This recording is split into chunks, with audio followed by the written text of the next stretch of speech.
Hai, Assalamualaikum warahmatullahi wabarakatuh. Inilah dokumentari Tarian Mak Yong.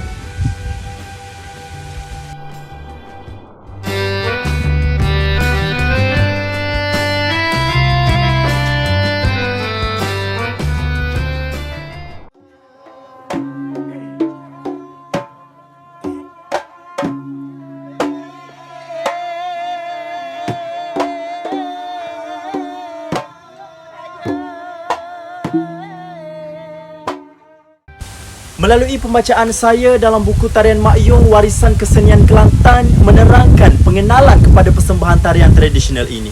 Salah satu tarian yang begitu masyhur di kalangan raja-raja Melayu pada masa itu. Kerana apa? Kerana Tarian Mak Yong menggunakan muzik, tarian dan dialog sebagai unsur yang menghidupkan tarian itu sendiri. Tarian Mak Yong ini tidak jauh bezanya dengan tarian Mek Mulung. Kerana apa? Kerana Mak Yong adalah teater istana, manakala Mek Mulung pula hanya sebagai teater rakyat. Tetapi apa yang membezakan antara kedua-duanya adalah dari segi gaya tarian dan alunan muzik yang dimainkan bagi mengiringi persembahan tersebut. Selalunya tarian Mak Yong ditarikan di antara babak-babak bermain di taman dan sebagainya.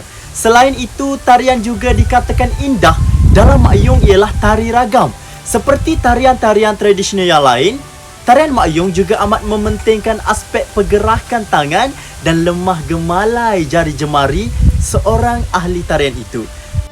Keindahan dan keunikan dalam tarian Mak Yong ini adalah jenis-jenis tarian tersebut. Tarian yang penting sekali dalam persembahan Mak Yong adalah tarian menghadap rebab yang panjangnya antara 15 hingga 30 minit yang dipersembahkan pada permulaan tiap-tiap persembahan. Secara lazimnya, tarian Mak Yong ini ditarikan oleh kaum wanita kerana tarian ini memerlukan pergerakan yang lembut dan sekata. Terdapat 7 jenis persembahan Mak Yong yang telah wujud. Setiap jenis persembahan Mak Yong mempunyai sedikit perbezaan yang membezakan antara satu sama dengan lain. Jenis-jenis Mak Yong tersebut ialah Mak Yong yang pertama adalah Mak Yong Patani. Mak Yong Patani ini ditemukan di Patani, Yala dan Narathiwat. 3 buah wilayah di selatan Thailand yang terdahulunya merupakan wilayah Kesultanan Melayu Patani. Mak Yong yang kedua adalah Mak Yong Kelantan. Mak Yong Kelantan ini ditemui di negeri Kelantan dan daerah Besut, Terengganu. Mak Yong yang ketiga adalah Mak Yong Kedah yang ditemukan di negeri Kedah. Mak Yong yang keempat adalah Mak Yong Laut. Mak Yong Laut ini ditemui di negeri Perlis dan wilayah Satun, Thailand. Mak Yong yang kelima adalah Mak Yong Riau. Mak Yong Riau ini ditemui di wilayah Riau, Indonesia. Mak Yong yang keenam adalah Mak Yong Medan. Mak Yong Medan ini ditemui di Medan, wilayah Sumatera Utara, Indonesia. Mak Yong yang ketujuh adalah Mak Yong Kalimantan, iaitu ditemui di Kalimantan, Indonesia.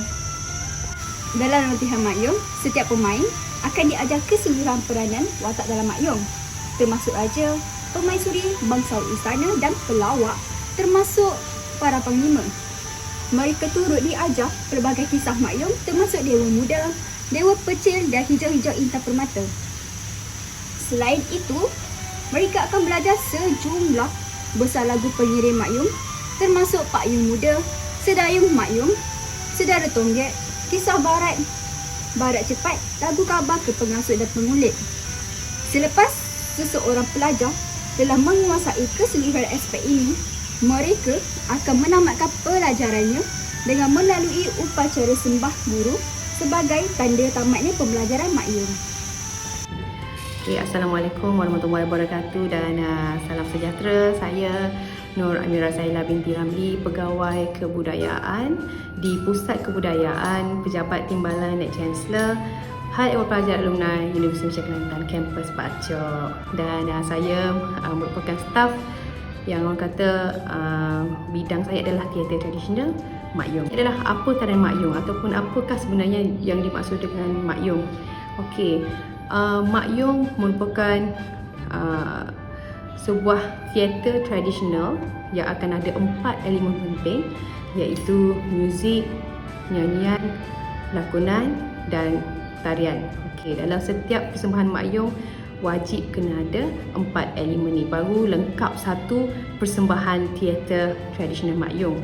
Dan bila sebut Mak Yong, ia bukannya tarian tapi ia adalah teater tradisional.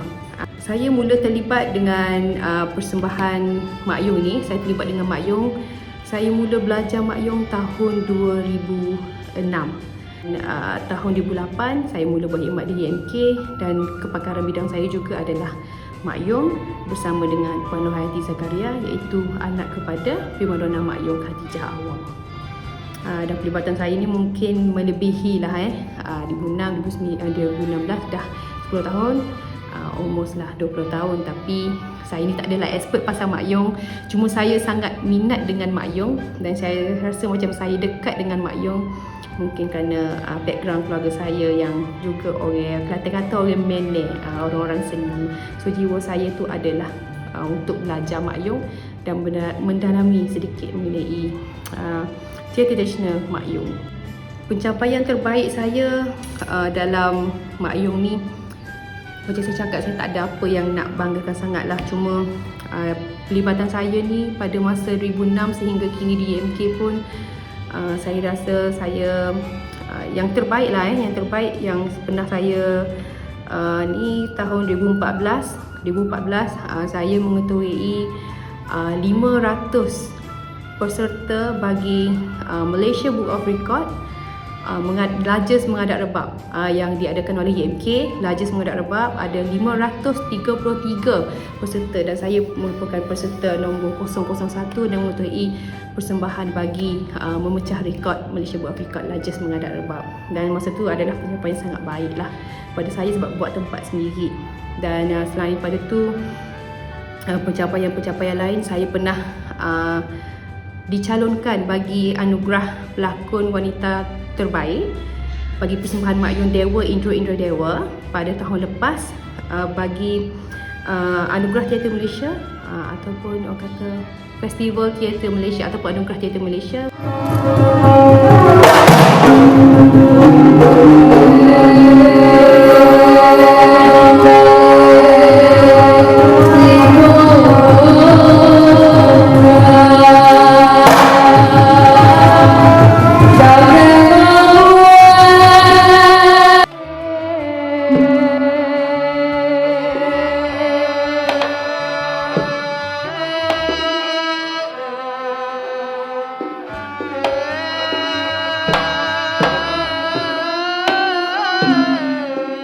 Seterusnya adalah posisi tangan dalam tarian Mak Yong. Posisi tangan dihuraikan apabila dicantumkan dengan pergerakan badan, kaki dan juga kepala akan membentuk tarian Mak Yong. Antara pergerakan asas dalam tarian Mak Yong, pergerakan yang pertama adalah duduk atas tumit, tangan sembah guru. Yang kedua pula, gerak sembah lebih berbunga. Dan yang ketiga, tangan susun sirih. Dan yang keempat, beresi tangan susun sirih. Okey, untuk pergerakan yang kelima pula adalah tangan gajah lambung belalai. Dan yang keenam adalah beresi tangan gajah lambung belalai. Dan yang ketujuh, beresi tangan burung terbang. Dan yang ke-8 adalah tangan ular sawa mengorak lingkaran. Okey, untuk pergerakan yang ke-9 pula adalah beresi tangan ular sawa mengorak lingkaran. Dan yang ke-10 adalah tangan seledong menolak seledong. Dan yang ke-11 adalah beresi tangan seledong menolak mayang. Dan yang ke-12 adalah tangan sulur memain angin. Posisi tangan yang seterusnya adalah variasi tangan sulur memain angin. Tangan liuk kiri longlai ke kanan. Variasi tangan liuk kiri longlai ke kanan. Variasi kedua, tangan liuk kiri longlai ke kanan.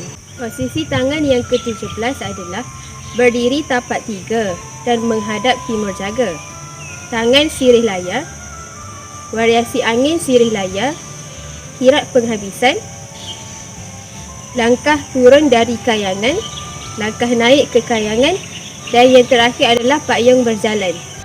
Tarian Mak Yong telah menjadi warisan persembahan drama tari yang masih kekal hingga kini. Pada tahun 2005, UNESCO telah mengiktirafkan sebagai khazanah negara. Keindahan dan keunikan di dalam tarian Mak Yong perlulah dijaga dan sentiasa dipersembahkan kepada khalayak ramai supaya tidak pupus di telan zaman. Seterusnya, saya Nurani Syahla binti Roslan, C21442. Struktur dalam cerita Mak Yong yang pertama, bertabur, menghadap rebab, raja atau Pak Yong keluar dan berdialog dengan Mak Yong. Yang keempat, Pak Yong muda atau puteri Mak Yong akan menyanyi. Yang kelima, dialog Pak Yong memanggil pengasuh. Yang keenam, nyanyian Pak Yong tua iaitu sembahyang Pak Yong. Yang ketujuh, dialog. Yang kelapan, nyanyian peran. Yang kesembilan, dialog antara Pak Yong dengan peran. Yang kesepuluh, Pak Yong menyanyi lagu berkabar. Yang ke-11, dialog. Yang ke-12, nyanyian peran. Yang ke-13, dialog. Yang ke-14, nyanyian peran. Dan yang ke-15, dialog. 16, lagu barat cepet. Yang ke-17, dialog peran 1 dan 2. Ke-18, dialog Pak Yong. Dan yang terakhir, lagu Ella oleh Pak Yong membuat cerita yang akan dipersembahkan. Selesai daripada saya, terima kasih. Sebagai pengakhir bicara, kesenian amat penting kepada rakyat Malaysia maupun negara kerana setiap kesenian warisan perlu dikekalkan sehingga tiada penghujungnya. Warisan budaya seperti tarian Mak Yong telah diangkat dan dikekalkan sebagai warisan budaya tidak ketara di dunia oleh UNESCO. Pelbagai usaha untuk melestarikan warisan budaya kita dengan cara melalui dasar kebudayaan negara iaitu DAKIN, malah setiap masyarakat, pihak kerajaan, pihak kepentingan dan semua pihak perlu menggalas tanggungjawab untuk mengekalkan dan melindungi warisan budaya tidak ketara dan dapat mengangkat warisan kita sebagai warisan dunia. Kita dapat mencapai objektif dan matlamat untuk meningkatkan warisan Malaysia. Perbezaan kesenian dan kebudayaan di setiap negeri bukanlah satu halangan berhubungan dan berkomunikasi yang baik, sebaliknya menjadikan kekayaan kepada nilai seni dan budaya masyarakat kita di mata dunia. Sifat seseorang masyarakat di negara menjadi aset penting dalam memperkayakan khazanah kesenian dan kebudayaan Malaysia. Dengan ini, ia telah memberi impak yang positif terhadap pertumbuhan diri setiap rakyat, khususnya terhadap kecergasan fizikal, aspek perpaduan kaum dan ekonomi negara.